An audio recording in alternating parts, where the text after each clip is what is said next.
નડિયાદ મહાનગરપાલિકાના પશ્ચિમ વિસ્તારમાં રખડતા ઢોરોનો ત્રાસ ફરી એકવાર ચર્ચાનો વિષય બન્યો છે। ગઈકાલે પશ્ચિમ વિસ્તારમાં આવેલા પીજ રોડ પર બે આખલાઓ વચ્ચે ભીષણ યુદ્ધ ફાટી નીકળતા ભારે અફરાતફરી મચી ગઈ હતી। આખલા યુદ્ધના કારણે શ્રેયસ ગરનાળાથી પીજ તરફ જતા માર્ગ પર અવરજવર કરતા લોકો ભયભીત બન્યા હતા।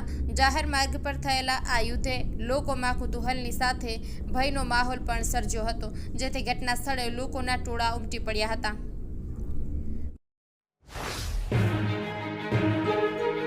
ભાવનગર જિલ્લામાં છેલ્લા 2 દિવસથી વરસી રહેલા કમોસમી ભારે વરસાદને કારણે ખેડૂતોની મુશ્કેલીઓમાં વધારો થયો છે। ખરીફ સિઝનમાં તૈયાર થયેલો પાક પાણીમાં પલળી જતા અને રવિ સિઝન માટે કરાયેલા વાવેતર ધોવાઈ જતા ખેડૂતોના મોઢે આવેલ કોળિયો ઝૂંટવાઈ ગયો છે। ખેડૂતોએ કપાસ, મગફળી, ડુંગળી જેવા પાકોનું વાવેતર કર્યું હતું, તે નિષ્ફળ જતા સરકાર પાસે રાહત પેકેજ જાહેર કરવા માંગ કરી છે।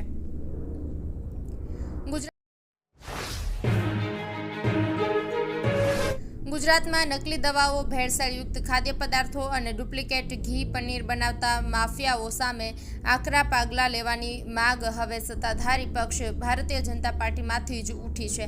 સુરતની વરાછા વિધાનસભા બેઠકમાં ધારાસભ્ય કુમાર કાનાણી, જેઓ કિશોર કાકા તરીકે જાણીતા છે, તેઓએ ખુલ્લેઆમ સ્વીકાર્યું છે કે રાજ્યમાં આ માફિયાઓ બેફામ બની ગયા છે અને તેને કાયદાનો કે સરકારી તંત્રનો કોઈ જ ડર કે ભય રહ્યો નથી। ધારાસભ્ય કિશોર કાનાણીએ રાજ્યના મુખ્યમંત્રી અને આરોગ્ય મંત્રીને આ મામલે કડક કાયદાની જરૂરિયાત સમજાવતો એક પત્ર પણ લખ્યો છે, તેમનો મુખ્ય આક્ષેપ છે।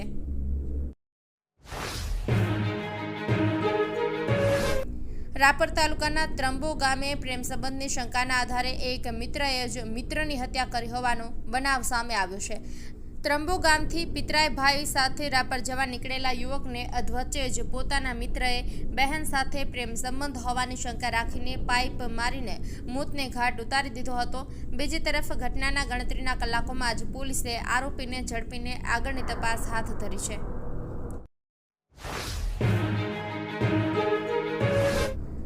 આગામી ફેબ્રુઆરી મહિનામાં રાજ્યમાં મહાનગરપાલિકાઓ અને સ્થાનિક સ્વરાજ્યોની ચૂંટણીઓ યોજાવાની છે। દર વર્ષે ફેબ્રુઆરી મહિનામાં મહાનગરપાલિકાઓમાં બજેટ રજૂ થાય છે। જોકે ચાલુ વર્ષે ચૂંટણી હોવાના પગલે 1 મહિનો વહેલા બજેટ રજૂ કરવામાં આવશે। અમદાવાદ મ્યુનિસિપલ કોર્પોરેશન દ્વારા ચૂંટણીના વર્ષ 2026-27ના બજેટમાં નાગરિકોને પોતાના વિસ્તારમાં પ્રાથમિક સુવિધા જોઈએ છે, તેના માટે સૂચન મંગાવવામાં આવ્યા।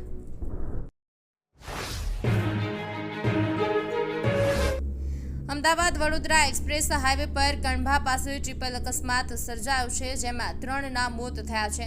પટેલ ટ્રાવેલ્સની લક્ઝરી અને કિયા કાર અથડાતા બંનેના ડ્રાઈવર નીચે ઉતરી સમાધાન કરતા હતા। તે સમયે જ પાછળથી આવતી ટ્રકે લક્ઝરી બસને જોરદાર ટક્કર મારી હતી। આ અકસ્માતમાં 15 લોકો ઇજાગ્રસ્ત થતા હોસ્પિટલમાં ખસેડાયા છે।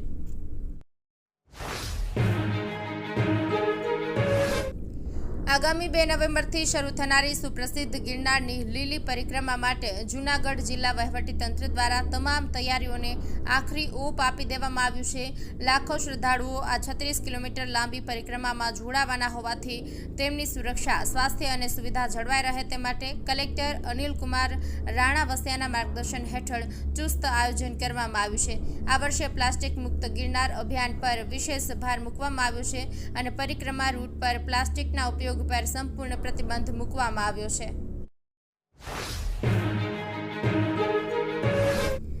સુરેન્દ્રનગર જિલ્લાના લીંબડી વિધાનસભાના વિસ્તારમાં આવેલા સુદામડા ગામ ખાતે આવનારા 31 ઓક્ટોબરે યોજાનાર કિસાન મહાપંચાયત અંગે આમ આદમી પાર્ટીના ધારાસભ્ય ગોપાલ ઇટાલિયાએ ખેડૂતોને મોટી સંખ્યામાં ઉપસ્થિત રહેવા અપીલ કરી છે।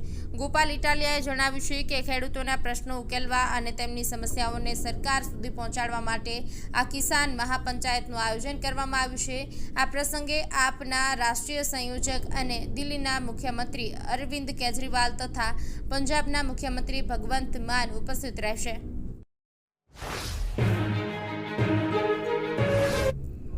વડાપ્રધાન નરેન્દ્ર મોદી આગામી 30 અને 31 ઓક્ટોબરે સરદાર વલ્લભભાઈ પટેલની 150મી જન્મજયંતિ નિમિત્તે એકતાનગરની મુલાકાત લેશે. 2 દિવસના આ રોકાણ દરમિયાન વડાપ્રધાનના હસ્તે કુલ ₹800 કરોડના વિવિધ પ્રોજેક્ટનું લોકાર્પણ અને ખાતમુહૂર્ત કરવામાં આવશે, જેનાથી સ્ટેચ્યુ ઓફ યુનિટી વિસ્તારમાં 16 જેટલા નવા આકર્ષણો અને સુવિધાઓ ઉમેરાશે. સ્ટેચ્યુ ઓફ યુનિટી એટલે કે એકતાનગર વિસ્તારમાં 16 જેટલા નવા પ્રોજેક્ટ અને નવી સુવિધાઓના લોકાર્પણ કરવામાં આવશે. 282.52 કરોડના લોકાર્પણ અને 881.55 કરોડના ખર્ચે નિર્માણ થનારા નવા પ્રોજેક્ટ્સનું ભૂમિપૂજન પણ કરાશે.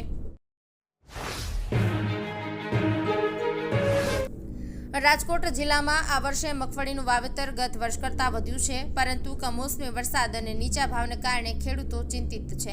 રાજકોટ જિલ્લા ખેતીવાડી વિભાગના આંકડા અનુસાર ગત વર્ષે રાજકોટ જિલ્લામાં 2,68,000 હેક્ટર જમીનમાં મગફળીનું વાવેતર થયું હતું, જ્યારે આ વર્ષે 3,29,000 હેક્ટરમાં વાવેતર કરવામાં આવ્યું છે.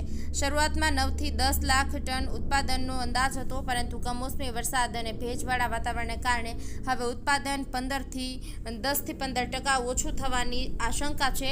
વરસાદના કારણે પાકને સીધી અસર થતાં બજારમાં પણ આવક ઘટવાની શક્યતા છે.